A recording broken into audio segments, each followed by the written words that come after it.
incredible. Well, you see him right there. They got their lights on him. He is moving. Mm-hmm. So, yeah.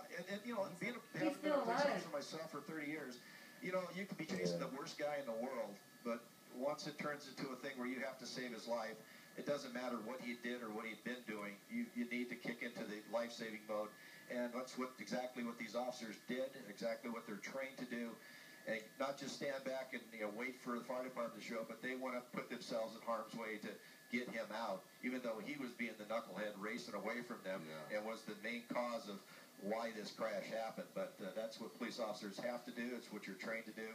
And sometimes you got to really hang it out there to save some guy who sometimes, if you look at it, isn't really worth saving if you do it. But you can't put that quantity on a human life, no matter what they've done. So there you see the fire department knocking the flames down on that car, but it is really a mess. But so this is going to shut down this interchange for quite a while. It's going to affect the 5 freeway as well as the 60 because it's right over the top, just past the Gore point for the split between the 5 and the 60.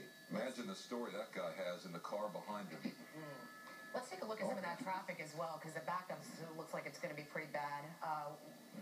Oh, yeah, and for some time, you can imagine. I mean, this is going to go all the way back through downtown into the Silver Lake area before long here. I mean, not a heavy flow at this time of night, but it doesn't take much. And there you see the backup now right in through downtown, and it will continue. They're not going to have this thing cleaned up anytime soon. It looks like a sports car, Tim. Did you ever get a read on what kind of car that was? It was a red